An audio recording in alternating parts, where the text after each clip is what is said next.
Hey Sam, Hey Max, how are you? good. How was your trip to Poland? Excellent. Poland and France, right? Yeah. When Yeah, did no, you get I'd love home? to. I got home last night, Monday night. It's now Tuesday afternoon. Not quite afternoon, actually. I will, my Super Bowl story basically goes like this: at 1 o'clock in the morning in a dojo, I get on my computer wrapped up in a sleeping bag and I watch the Super Bowl until about 5 o'clock in the morning by myself at a low volume. That's it. And then it's over and I'm like pumping my fists and then I like sleep for maybe 2 hours on a couch that's much too small for me. And then get up and go to the airport basically. Um Yeah, so were you nervous the whole game? oh yeah, my heart was racing. I'm like sitting there in the dark. And there's like people sleeping around me too. I tried to see if any Polish people were interested in watching the Super Bowl with me. They weren't. My American traveling friend with me had a broken nose and doesn't care about sports, and he had big Wait, like black eyes and stuff. did Sensei break his nose?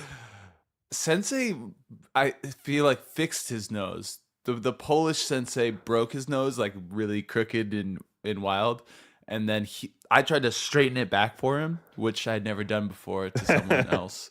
It was pretty insane, and then I got it pretty good, but it still was had some weird crooked angles in it.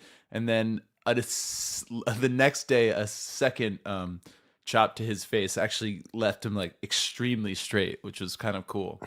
But he had black eyes, and he just didn't care about football. He was Wait, like, so this is Martine? yeah, he wanted to watch like he watched some commercials in the beginning, and then I think he sort of just like fell asleep and snored like a person who's had their nose broken 2 or 3 times in the To- last 3 days, right I next to me just while don't I was watching the understand. game.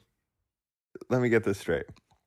Savoka Sensei re-breaks his nose as his teacher in a way that fixes it completely.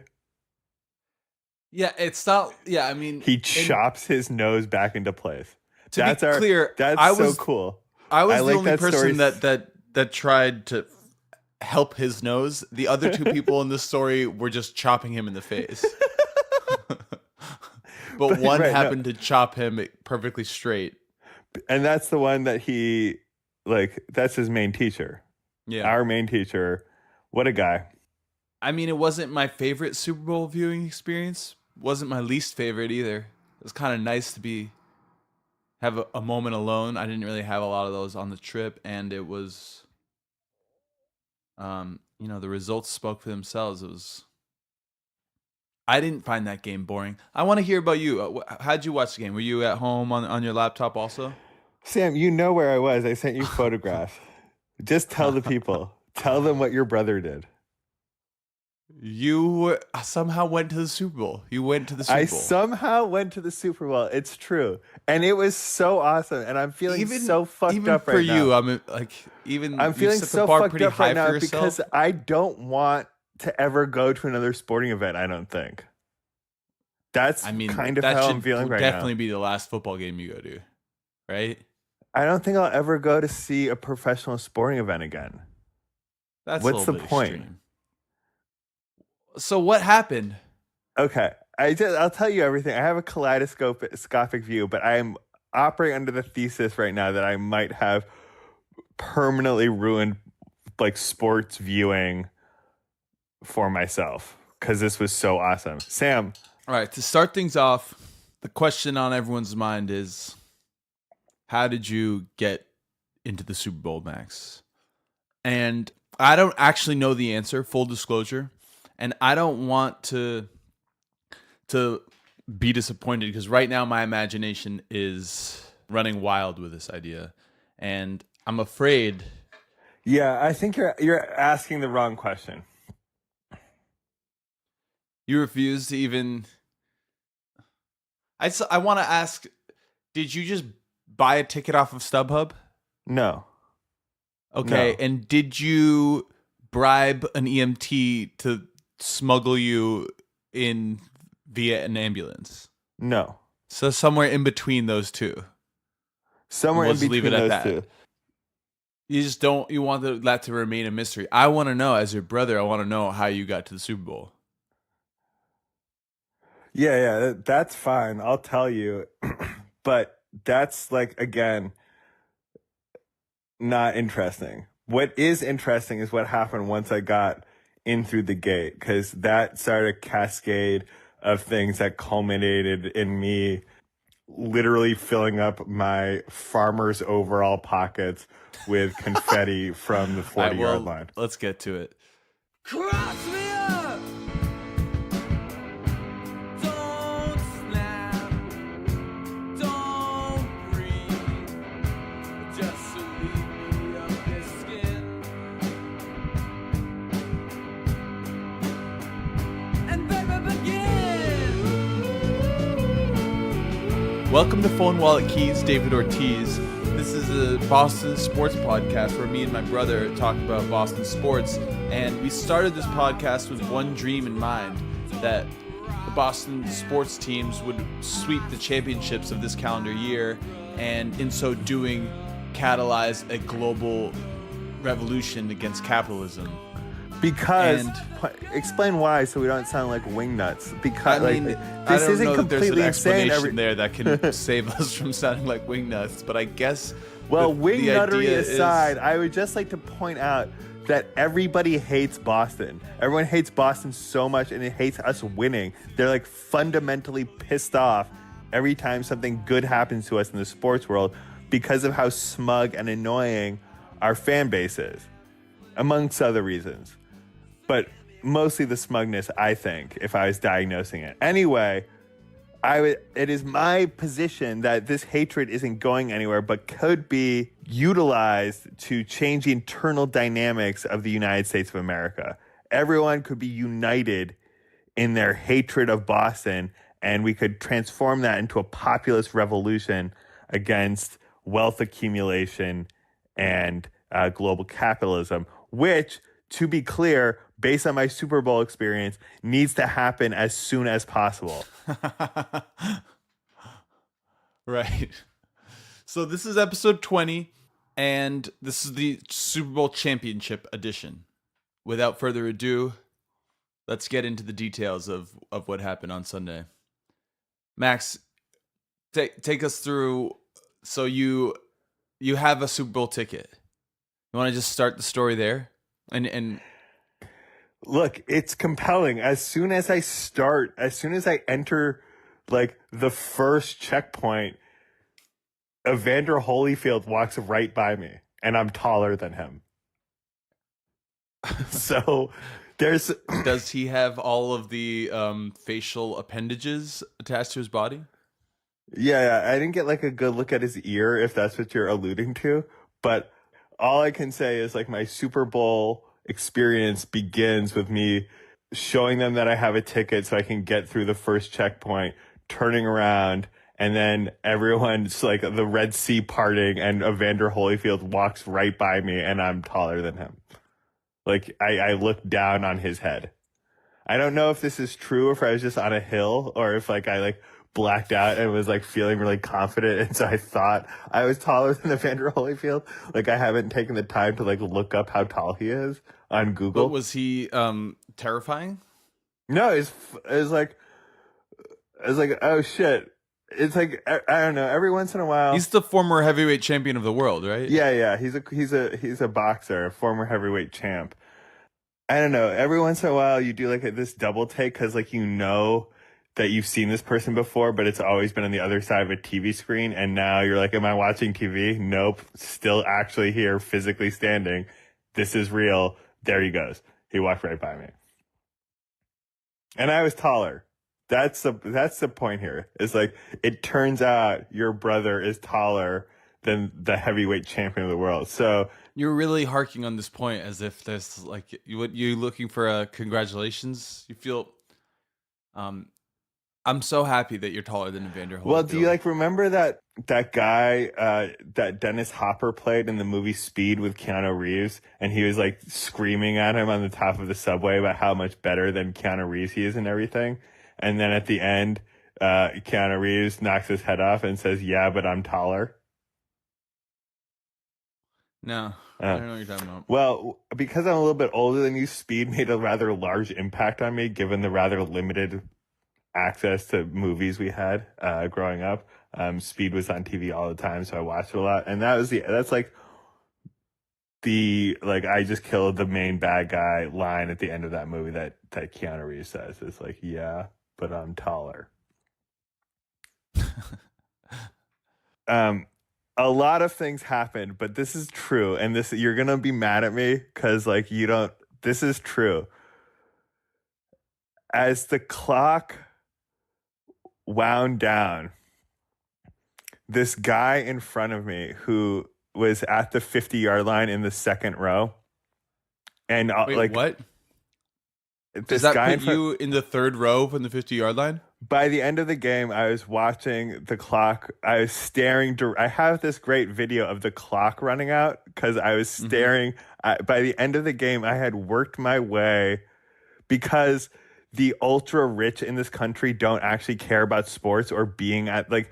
Here's the deal: the Super Bowl is populated by people who, for the most part, really either like one of the teams or don't give it. Like you're either going to find someone who loves. I would say this, Sam. There are 95% or 90% of the tickets, maybe 85% of the tickets are secondhand tickets, like either purchased on StubHub or some shit like that, by fans of the team. And because the LA Rams don't have many fans, Mm-hmm. an insane number were Patriots fans. It was an overwhelmingly Patriots crowd. Oh yeah, you could tell that. I mean, you could tell that watching on the computer. About 1% of the fans who go to the games um, are just super duper fans of football and have always wanted to go to the Super Bowl. This is the year that they're going to go. They don't actually care who's playing. Or they do care. They wish it was their team, but they're not going to let a little thing like who's playing inform the decision of whether or not to go to the Super Bowl. And I think those people are crazy. But I don't I met a few of them wearing like they like show up in their team's jerseys even though their team isn't playing, and just like because they've always wanted to go to the Super Bowl or they always go to the Super Bowl. Strange. And I think that's a little strange. Yeah. And then there's like 14% of the stadium, the most low part, maybe more, are just populated by the super rich who like the idea of themselves having really good seats to something like the Super Bowl, which is a global event. Right. The status. And like there's some real tension because I spent the whole game screaming because that was the way I tried to like. Once there, right? Like there's like this weird pressure to just sort of like sit back and not really give a shit because there wasn't a lot of scoring, and there was like a lot of rich people around me who didn't give a shit. But I didn't I made a conscious effort to alienate the fuck out of those people by kneeling for the national anthem, by taking lots of photographs with me giving the finger in various directions. Like just asking strangers at the Super Bowl who had paid thousands and thousands of dollars for their tickets to like snap a quick photo of me flipping off the field with a jersey that said Palestine 48, you know? But you also like there's so when the people who I was with asked me in the morning like who won, and I was like, we won, like I won. They're like, well, you didn't do shit. And my response was, that's not true. I texted my brother the whole night and he was there and he was screaming, and that like had a material effect on the game. And I was texting me to keep screaming was really instrumental and informed. Like it really transformed my whole Super Bowl experience. Like once I realized that we were having, because you said that like the crowd was overwhelmingly loud on TV. Once I realized that we were having an effect on the game, I screamed my lungs out. Like yesterday, I couldn't talk at all. I was so hoarse. I was jumping up and down and That's screaming awesome. Yeah. the whole game. And I was really feeling like we were making an impact. Not many other people in my section were, but every once in a while, I would get these and by the end, like my enthusiasm turned like there's a guy who was leaving who didn't really care about the game, but he gave me his field pass for after the game. So I ended up being able to go onto the field, but we're really cutting ahead. After the game, there's like a package you can buy, right? Where you can have this Super Bowl experience and they lead you out into a special like roped off section of the actual fucking field. And you can like scoop up confetti and take your picture on the field where the Super Bowl was just played. And this is like reserved for people who are paying tens of thousands of dollars for their quote unquote Super Bowl experience. But if you're paying that much money, you don't actually care about the thing because you're an asshole. And some asshole gave me their badge because they admired my enthusiasm. And so I was able then to, after it's all over. Anyway, we're cutting ahead because I haven't even told you about the part where I had a better seat than the rapper Tigga and made a joke about how he had a nicer necklace than me. But I compared my silver chain with my silver piece to his like $75,000 glittering masterpiece, but then also pointed out that I was 2 rows in front of him. And he laughed. All right. Well, yeah, let's dial it back and everything is crazy. I got to go to the fucking Super Bowl, Sam. Yeah, so I got to go to the fucking Super Bowl and worked my way to the 50-yard line. I know. It's absolutely incredible. I'm so happy for you. But I do think we should start actually discussing the game itself and what happened and what that was like to experience live firsthand and also just in general. It was a weird game, like we didn't have a lead it wasn't like a thing that you could feel comfortable about because we didn't have a lead the whole game. It was like a defensive struggle. And, it's not like the Rams were like making mistakes in the red zone. It's like they never got to the red zone, but it was still stressful. It was still awesome to be a part of. And like each third down, there is like more and more incentive to get up and scream. And so that's what I did. Yeah, there was like at one point in the game, I started getting so nervous because, well, first of all, you don't know this, but on the first pass play, Brady's first pass attempt of the game was an interception. And right before that, the announcers, I forget, it was Tony Romo and the other fucking guy. Jim Nance says something right before that play, like about how long it's been since Brady's thrown an interception in the playoffs. Right before that play. So at that point, I'm just like, okay, the announcers are fucking set out. The announcers are bad luck and they're trying to jinx us. And so yeah, that's what I would say. I would have said the same thing. It set the tone all game long. There was all these moments where they would say something like, the Rams haven't converted the Rams are 0 for 7 on third down attempts, and I'd just be like, you fucking idiot. And then of course they would get a first down. Like it kept. So there was like definitely many moments like that where I was thankful when they finally converted a third down, because I was just like, now we can kind of like, it's just, I needed to like, I don't know if that makes sense. We needed to get to the point where I needed them to get some first downs. I needed them to I was almost thankful when they kicked a field goal, because I was just like, it was so nerve-wracking, anxiety-inducing watching this game. Yeah, when the Rams kicked a field goal and it was 3-3, and then we didn't score right away and we punted the ball back to them, I was fucked up. I was like, oh my God, we're going to lose. They're going to like take the lead and we're in real trouble here. But they had that major holding penalty on that drive afterwards. Controversial call. I didn't see it. Like the thing is, the game hasn't been posted to YouTube yet, so I haven't been able to like go back and actually rewatch it. And so trying to like reconcile the highlights and the slow motion replays with what I saw has been hard and sort of fruitless and disjointed. But I have some like real distinct memories of the actual Super Bowl that I want to share. Please. Kyle Van Noy's sack was right in front of me, like right in front of me. Which sack was that? Oh, he only had one, but can you remind me? No. Kyle Van Noy had a bunch of sacks, I feel. But he had this one where he ran around containment, left his man, and then circled around the entire pocket and hit and like just spun him around. He had rolled all the way out and he decked him and he spun. Okay. I remember this play very clearly because I was just watching Kyle Van Noy the whole time. Because like when you're watching a pro football game live and you're up close, you just focus in on one player and let your eye track him. Like it's really hard to follow the entire game. Like you're not a camera. It's really hard and distracting. That's interesting. By that time, I started to be like, okay, the big plays, the memorable Super Bowl plays are all going to be on the defensive end of the ball. And that's when, as a fan, you're supposed to be screaming the loudest to distract the offense. Mm-hmm.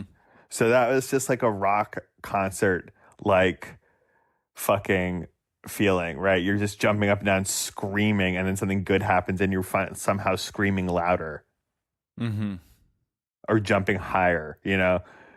And so like I would just like go from like small pockets of hardcore Patriots fans in the lower section of the Rams end of the field, like the Rams bench. And like, you know, like we would be jumping up and down and screaming and they would be so like I have to talk about like this one play, the Stephen Gilmore interception, Sam. Okay. You're not gonna believe this, but like I was down by the 50, right, in the Rams bench, and I was just like, we were up 10-3, and it was about less than 5 minutes left in the game, and they were driving with some success.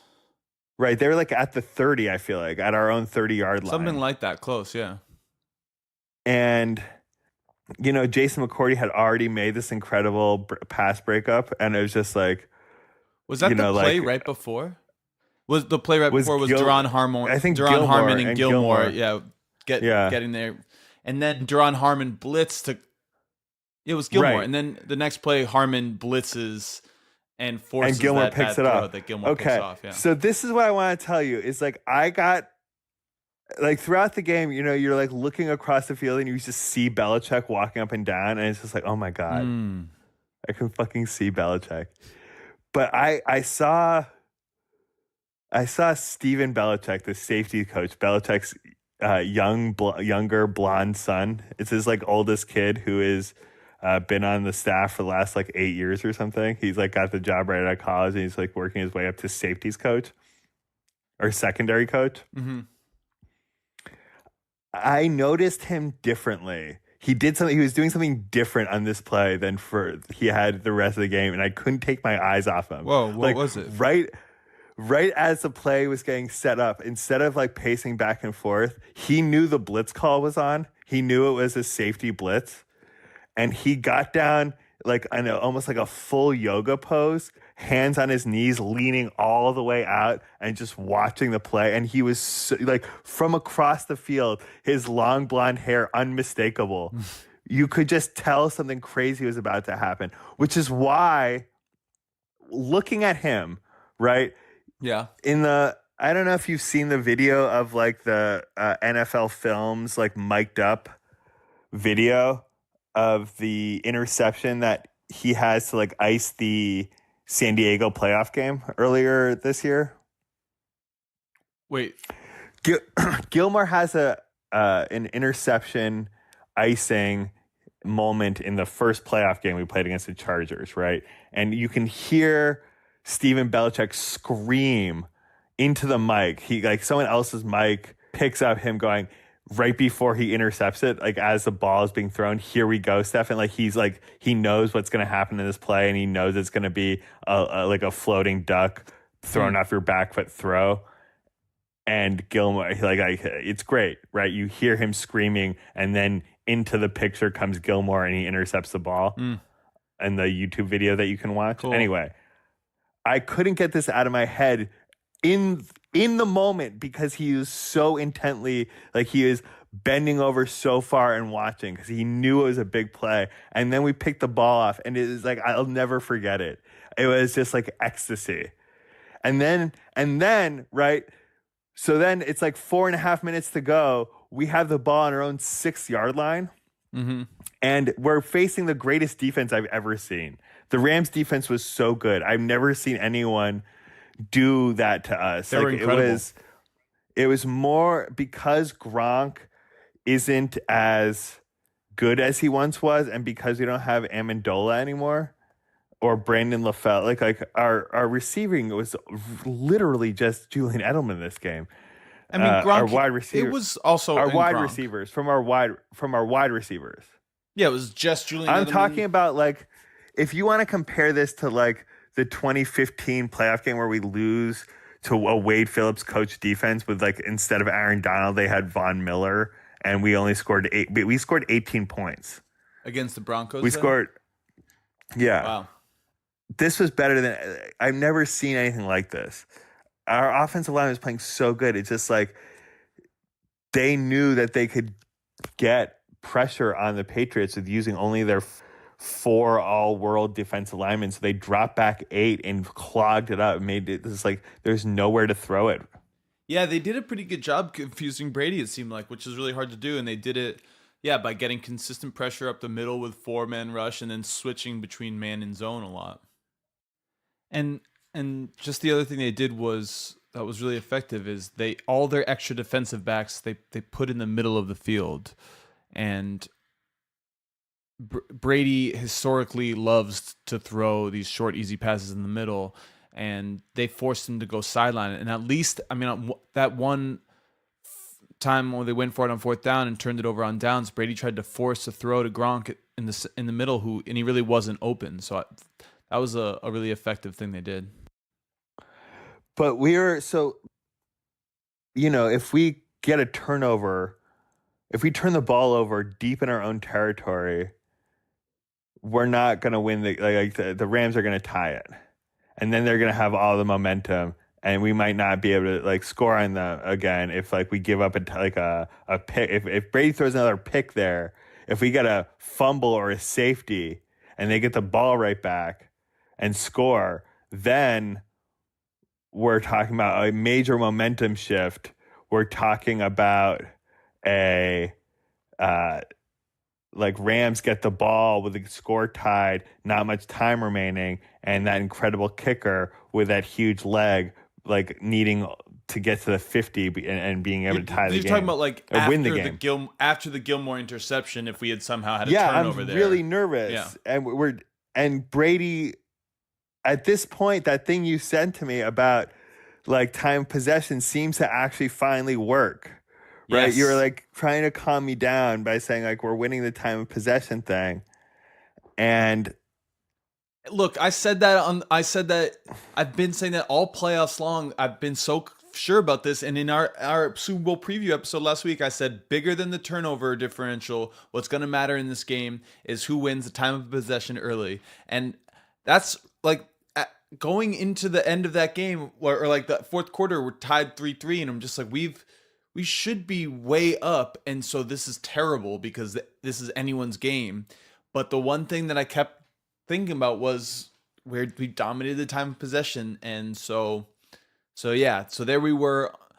We need to run out there's 5 minutes left, and we're on the 6-yard line, our own 6-yard line or something, nursing a 7-point lead. Yeah, and we just start running the ball, and our line starts blowing them up. We don't fuck around at all. We don't throw the ball. No incompletions. We take all their timeouts. It's just all running plays. All running plays. It was beautiful. Our offensive line was so good, and you know what? So Sony Michel was. I think that might have been the best running back playoff run that we've ever had. I think that tops Corey Dillon in 2004. I think you're probably wrong about that, I but mean, maybe. Also, LeGarrette Blount scored 4 touchdowns in the playoffs against the Colts. I mean, I don't know. Sony Michel just, I think he had more touchdowns. Yeah, I think he just had 6 touchdowns. Um, look, he was great, and he really like he had a lot left in the tank in the second half, and it showed. Yes. So I think you sent me a video of that play that when he ripped off that 25-yard run from the 6-yard line, right?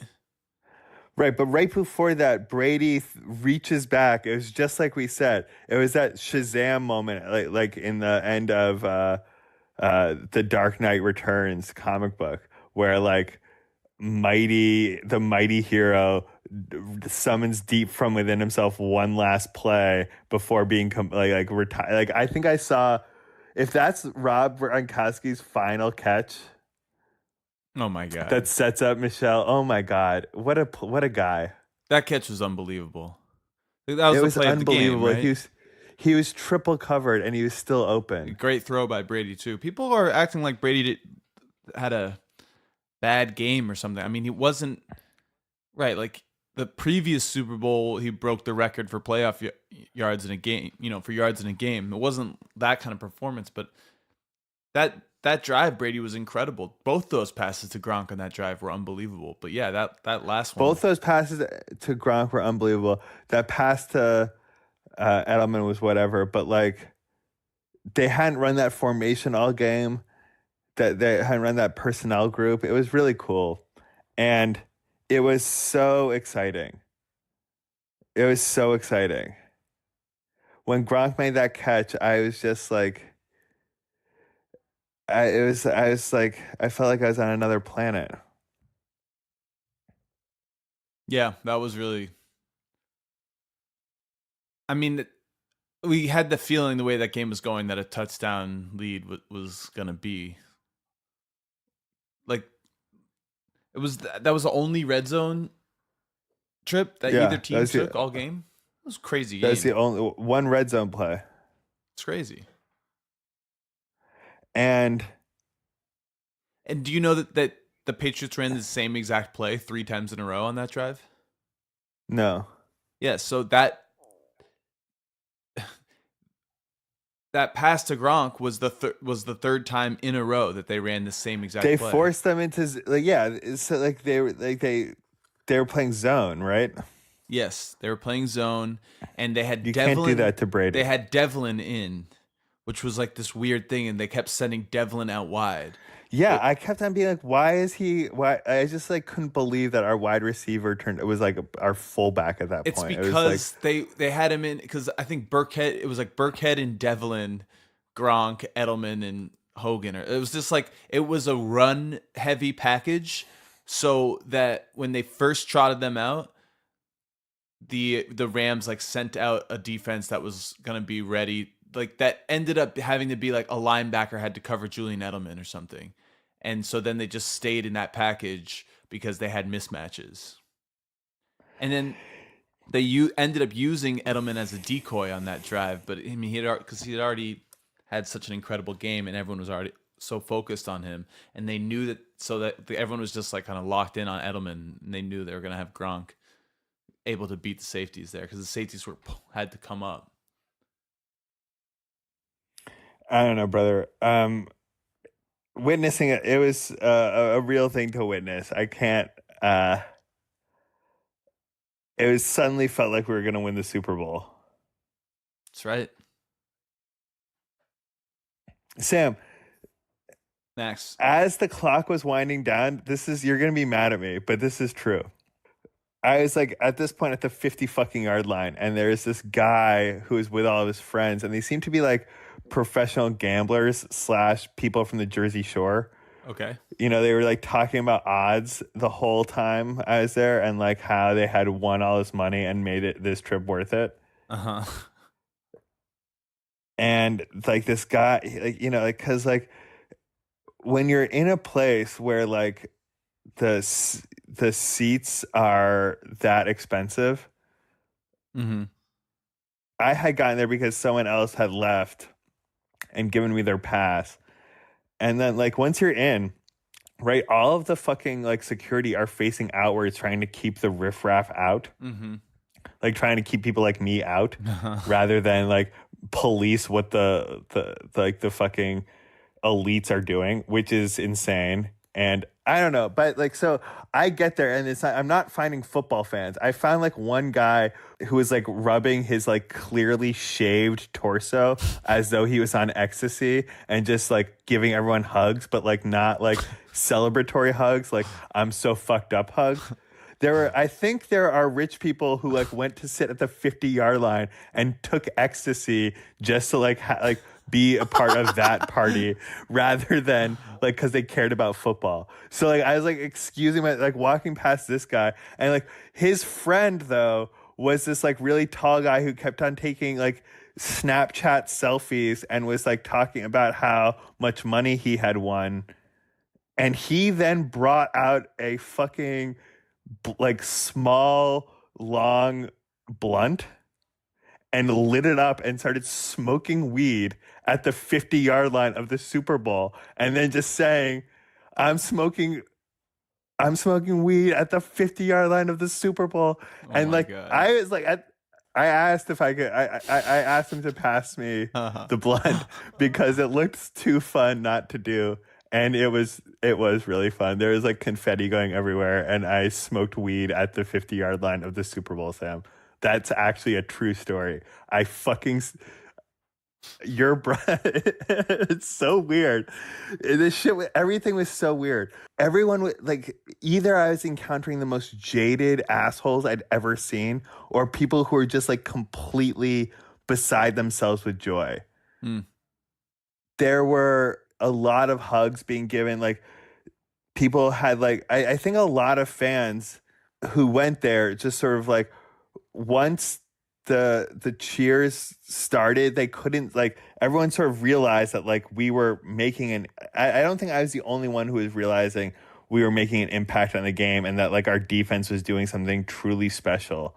And that like by the end, people were like, felt like they had really done something. Like the people who cared felt like they had really done something and been a part of something special. I don't know. That's how I felt. That's amazing. I fucking booed Roger Goodell so loud, Sam. Deep guttural boos, like the deepest, darkest boos you've ever heard.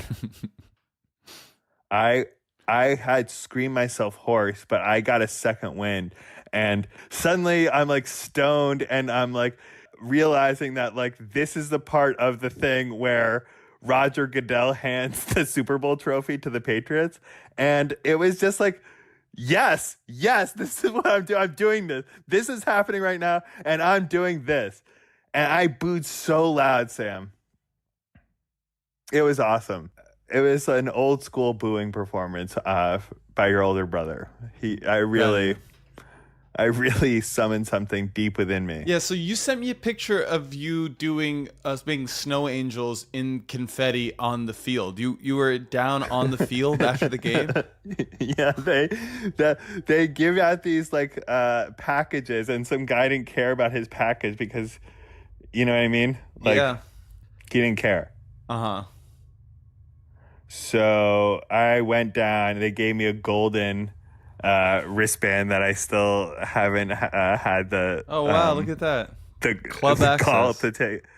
It says field access. Anyway, they lead you out, and you just sort of like walk around this perimeter, and then into a section. Like they kept like a narrow corridor down the middle of the field, roped off for the players to walk back and forth. Mm-hmm. But I was just like You start off on the sideline where Gronk makes the first catch of that touchdown drive. Yeah. And then they just put you in this like large, like, you know, it's in like a 1 square acre of area on the field, and everyone's just running around. And like, I was just so happy. I was like in overalls, you know, because like I had been wearing these like farmer overalls throughout the whole playoff run, and they were lucky. And so I wasn't obviously going to change my playoff outfit, right? Mm-hmm. So, but like all these other people were wearing like the clothes that you would expect people who had spent $10,000 on their experience to be wearing. Uh-huh. And also, by this time, my phone was completely dead. So I was just asking strangers to take my picture and then immediately giving them my phone number and making them text it to me. Wow. And I was like doing this in such a way that like it was able to ingratiate myself to them, even though they were rich assholes who like only cared about themselves. Mm-hmm. Good for you. You know, did this. It was not easy, but I did it. Also, brother, I want to talk about what happened afterwards. Yeah. Look, tell me. Because then all of a sudden, right, like the thing that just happened sort of like sets in and you're the Super Bowl champion again. Mm-hmm. And I'm walking out into the streets of Atlanta, suddenly having just watched the Patriots win the Super Bowl. And this is like a real true fact. And I'm internalizing it. Yes. And I think this is key to all you revolutionary Boston sports fans out there. Like, now is the time to be your most obnoxious, okay? Because we're not, like, we can't just sort of rest on our, like, detestable laurels here. We have to be extra, extra terrible right now. Now this is the Max Geller life's most philosophy precious of time. life in general, but go ahead. I understand what you're saying. You're saying you got to push your finger in the open wound of America's open wound and twist it a little bit to like people just stopped watching the Super Bowl because it was kind of boring and obvious what was going to happen, right? Like it was not a super well rated thing by the end. Is that right? Right. People are going to try and put the yet another Boston victory out of their minds, and we can't let them. We have to remind people what's going on. And to that effect, I sort of like set the edge on the streets of Atlanta that night, sort of walking on, just being like, oh my God, thank God, you know, the last 98 days of not winning a title had been really hard on me. Sort of reminding everybody how long I'd been since the Red Sox had won the World Series. And that helped. Also, I just sort of like, we would get to like like you're pouring out of the stadium, right? And like people are just lingering and drunk and happy. But all these Bostonians were like, or Patriots fans, they weren't Bostonians, Mm-hmm. but all these Patriots fans were sort of like yielding to traffic and like respecting the do not walk signs. Uh-huh. Which I began chastising the crowd for, being like, I'm sorry. Ladies and gentlemen, are we the champions of the world? God. And everyone would be like, yes, we are. You know, are we? And then we'd be like, we are. And I was like, is this how we cross the street? And everyone was like, huh? And then I just started like walking into the middle of the street. I was like, come on, everybody. They yield to us. And all these Boston sports fans just sort of looked at each other and be like, yeah, kid has a point. Wow. Shall we? And then, yeah, we shall. And then I was just like in front of like Atlanta traffic cops, much to their chagrin. Wow. We would just stomp into the middle of the streets. And there's far too many of us to cite for jaywalking. And it was just so fun. It was so fun running around being like this is what it's going to take to overthrow. Like we need to openly disrespect. We need to like openly disrespect other cities' like laws and customs, and like make them show that the police ain't shit. That they don't have to listen to the police either, because all these assholes from Boston showed up, violated our laws and the sanctity of our city. So why should we respect it? You know what I mean? We have to set the edge. Otherwise, we're just going to be lonesome assholes alone in the amusement park celebrating ourselves. No.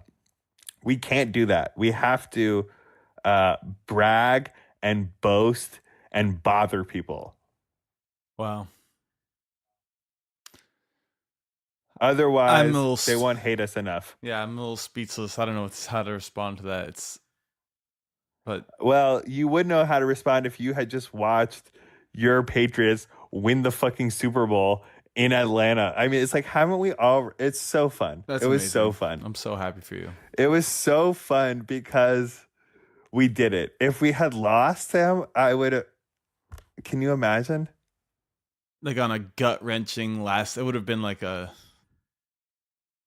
kind of last second loss. Like what if they had made that field goal at the end, kicked an onside kick, recovered it, threw a Hail Mary into touchdown, tied the game up, won the toss, and drove down, like that kind of loss. Or what if they had gone for 2? Right. Oh, I was scared they were gonna go for 2. There was a moment. I'm so happy for the McCourty brothers. I mean, Jason McCourty, I'm really happy for him. But he had a huge pass breakup before the big one. Before the big one in the end zone, they went deep to him like in the second quarter, and I remember that, and he broke that one up too. He had a great game. And I mean, did you have a butt coming? No. I was going to say the pass breakup that he had was one of the 5 most important plays of the Super Bowl. Yeah. But I want to talk about Devin. And I want to talk about Patrick Chung. I want to talk about... Oh my God, when Patrick Chung got hurt, it was on the other side of the field from me, Sam. Mm-hmm. But his legs weren't moving. And I was like, I thought he was out cold. Oh, no. Yeah, you could tell on TV. I was like, oh, he broke his arm. He's Rodney Harrison. He is Rodney Harrison. Cool. Patrick Chung, Devin McCourty, and Duron Harmon all just won their 3rd Super Bowl. And Dante Hightower. As well. So Dante Hightower is a championship player. We've been saying it on this podcast all season long. But oh my God, I love Dante Hightower so much. He was on injured reserve last year. If Dante Hightower played in that Super Bowl against the Eagles, we would have won the Super Bowl. There's no doubt. We would have won the Super Bowl. Dante Hightower, all he does is make impactful, game-altering plays. He was incredible. He had 2 really huge sacks and then some other really big quarterback pressures, forcing errant throws from Goff. He almost recovered that fumble that Gilmore caused. Like he was on his knees. That play by Gilmore was sideline. Incredible to punch the ball out. It was, while getting stiff-armed where he stripped the ball. Gilmore is amazing. But Hightower is so good. So I want to ask this question. This is his 3rd Super Bowl win. If you look at the first part of this Patriots dynasty, the following players were on all 3 of those first Super Bowl teams. Troy Brown.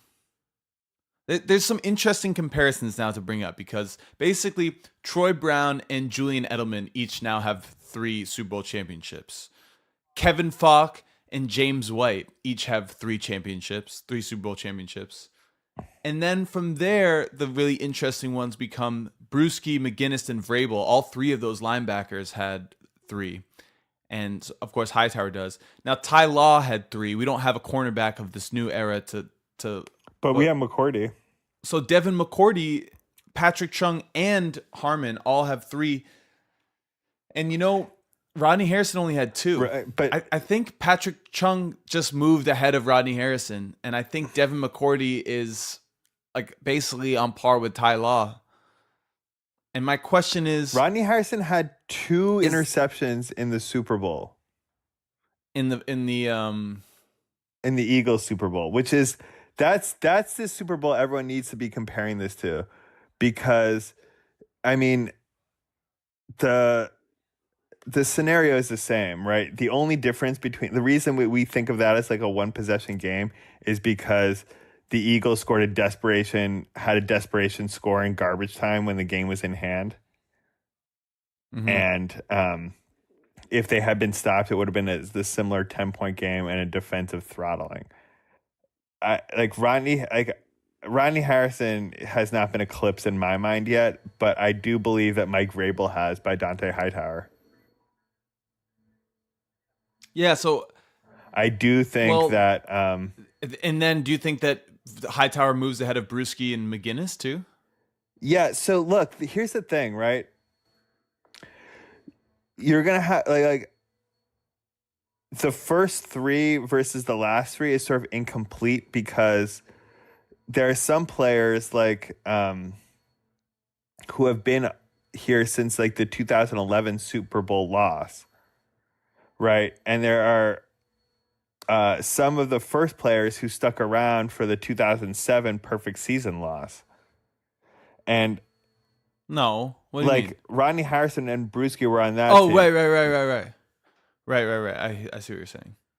I don't think there's many players who are on the 2011 roster still on the team though. Who would that be? I mean, besides McCourty and I think McCourty played cornerback that year. Yeah, 2011.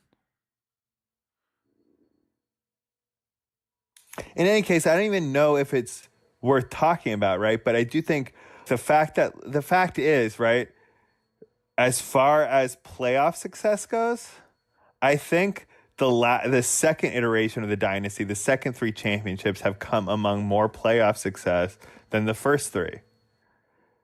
Right? We haven't missed the playoffs at all. We missed the playoffs in 2002. We lost to the Broncos in 2005 and the AFC Championship in 2006. We lost the Super Bowl in 2007 and didn't make the playoffs in 2008. You are right. Devin McCourty and Patrick Chung were both on that 2011 team. Right. But look. And so was Marcus Cannon. Marcus Cannon has been on... That's amazing. Marcus Cannon also has 3 Super Bowl rings. Rob Gronkowski, Julian Edelman were on the team. Go ahead. No, I'm just saying, like, I think this squad is better than the first one. I really do. And I think that's weird. Yeah, I think so too, because at this was the greatest defensive performance in Super Bowl history that this squad just had. And so, and our offense, you know, has been so unbelievable in the last 4 years or so. Like, I think this team is more complete. This team this year, or the team from the last year or 2 years ago, is probably the greatest football team of all time. I mean, actually, I don't know. 2007. That's hard to say, but and 2003 and 2004, goes, they won so many games. They won 23 games in a row. Like, it's very hard to say. But this squad doesn't care about winning streaks because of the trauma from the last time. You know what I mean? I think that's true, yeah. It's awesome, though. I think we should stop watching football. I'll consider it depending on what happens in this offseason. I mean, if I think Brady's and Belichick are both going to be here. I mean, and isn't Rob Gronkowski probably going to come back too? I hope he doesn't. I hope he doesn't. I hope he just like you know, cashes out his chips as one of the top 3. I don't think he, like, if he wins another Super Bowl and becomes the greatest tight end of all time, good for him. I'm happy. But I would rather have him be like a fucking like Dwayne The Rock Johnson level Hollywood action star that everyone loves, rather than a broken down like cripple who I think we figured out how to use him though. I think which is as a blocker. If we can just use him as a blocker, if he's okay with that, right? And then like because like when we needed him to be great, he was so great in the playoffs. He was such an unbelievable run blocker and such a huge part to. But think about the AFC Championship game too. He came up with the biggest catches when we needed them, and I love him so much. Me too. So if he's back, I'm back. You know, I'm down to see this. No, I don't think. Decline. Also, I don't think that's good enough, Sam. I think if Colin Kaepernick is back, I'll come back.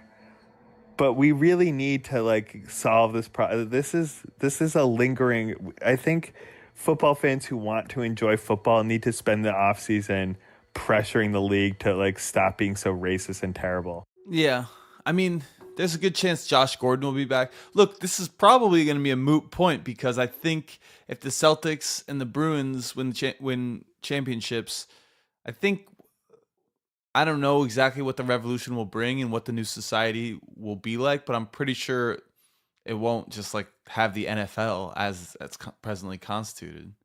I mean, God, the NFL is so terrible. It's like a cartel, a billionaire cartel of assholes.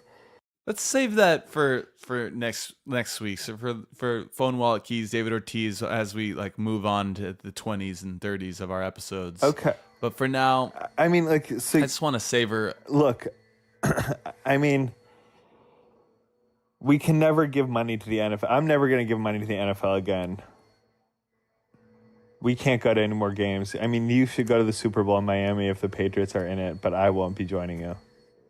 Actually, if you want to go, if we were there together, it would have been so much fun. I kept thinking throughout the thing, like, how much I wished you were there, because instead I was just sort of like trying to make friends with strangers. Yeah. Like, if we had been there together and like had been talking ourselves through what we were seeing, you know, like if like I had you next to me to be to process, we just like, okay, I'll go to the Super Bowl again if you want to come.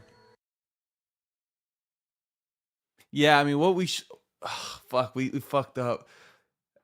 We should have, like, in the like penultimate episode of Analyze Fish, they take acid and go to a Fish concert and they record live. We should have had you at least fucking record some voice memos live. Did you? No, I did. I only took 2 notes the whole game. What were they? One was how at kickoff, because of cell phones, there's no, like, remember I remember watching the game on TV when we were kids, and this, like, as Vinatieri runs up to kick off in 2001, like just a million flashbulbs go off. Yeah, I remember that. Doesn't happen anymore. So that was one of my notes. Because of cell phones. Oh. But people aren't using the flash on their cell phone? Okay. Which was weird. What else? What's your other note? It was the Steve Belichick thing, him knowing the interception was coming. Oh, yeah. So Brian Flores became the head coach of the Miami Dolphins. Good for him. Another black head coach in the NFL is a good thing, I guess. Yeah. But that leaves an opening for defensive coordinator. I mean, even though he wasn't even the official defensive coordinator, we need someone who's going to be the de facto defensive coordinator. Is it Steven Belichick? No, I think it's going to be the guy from Rutgers. Devin McCourty's college coach. Yeah, so the McCourty brothers, who, by the way, have both come out saying that they won't go to the White House, as has Deron Harmon. Deron Harmon says they don't want me there. So if our, twin doppelgangers, the McCourty brothers, come back next season, I'm all in too. I'm so happy for them, their mom. I'm really happy for Jason. I'm really happy that Jason McCourty went 0-16 on the Browns last year, and that's real. Yeah, and now he's a Super Bowl champion. Yeah, that's incredible. Also, the Patriots should draft Trey Flowers' younger brother, who is coming in. Who's going to be in the NFL draft? Is that true? Yeah. Oh yeah, they really should. That'd be awesome. He had a great playoffs too, Trey Flowers. I think he wasn't on the Seahawks Super Bowl team, but he's definitely a 2-time Super Bowl champ. He's a 2-time Super Bowl champ. And is he a free agent? I think so. That's scary. That's probably means he's gone. We don't really pay for defensive linemen, and he deserves. Maybe we should consider it for him. Yeah. Well, we'll get into the outlook of the future later. Is there anything else any other anecdotes or memories from the Super Bowl that you want to share? I think we should post those videos that you sent me. They're really good. I wish we had Instagram, but we'll just do it on Twitter. I have a few photos of Todd Gurley on the bike. Did I send you that one of him on the bike while his team is huddling up? No. Please do. That was insane. That was weird. I was scared of him when he was in there. Like, I thought he actually he wasn't playing bad. I don't know what to say. I'm glad he wasn't himself. He was really good. Yeah. But it was the greatest defensive performance I'd ever seen. Yeah. And it was cool. It was so exciting. Just the parts where you would like scream something into existence, and as fans believe that you were helping, it was electrifying. It's so awesome. So, all right, we're the 6 times champion. Assuming we can get Kaepernick hired in the offseason, I think he should be the Patriots' backup quarterback, to be honest. Yeah, the Patriots need a backup, I was going to say. Well, brother, 6 times. It was one of these things where I just couldn't stop saying, I'm at the Super Bowl. I'm watching Tom Brady at the Super Bowl. The Patriots just won the Super Bowl, and I was there. I didn't get any sleep that night, Sam. I couldn't sleep. Wow. I was so amped. I was so happy and amped. Like, the adrenaline really... It felt like corporate and slimy to be a part of, but also, on the other hand, deep in my heart, I knew we had won the championship. And it felt amazing. It really did. That's so cool. Well, we're going to need that kind of like that soul affirmation when you become one of the leaders of the second Boston Revolution. The second revolution, American Revolution, that will also start in Boston. Well, let's call it then for now, brother. We'll be back. Let's get back next week and look at the Celtics and Bruins and... Yeah, we're going to talk about basketball and the cultural issues that surround it, which means we'll finally be able to talk more about race and politics, because trying to talk about race and politics in association with the NFL just makes us sound like we are complacent in white supremacy, which we are, which sucks. I'm sorry, everybody. I'm sorry I like football. Sorry. Yeah, we're sorry. We're sorry.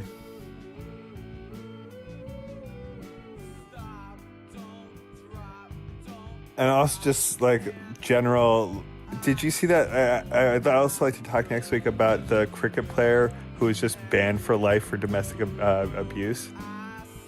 I didn't. I must have missed my weekly cricket news updates. The notifications on my phone. I'll check it out. You should broaden your fucking horizons, and I think we should also think about lobbying American pro sports teams to have a more serious ban on domestic violence. That's a good idea.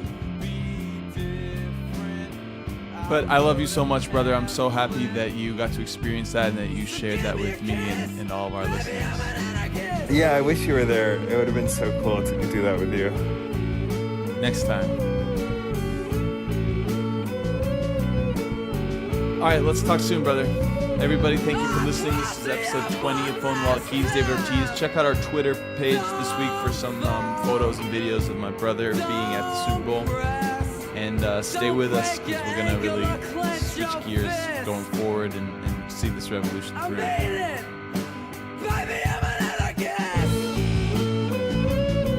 Love you, Sam. Love you too, Max. Bye. Bye.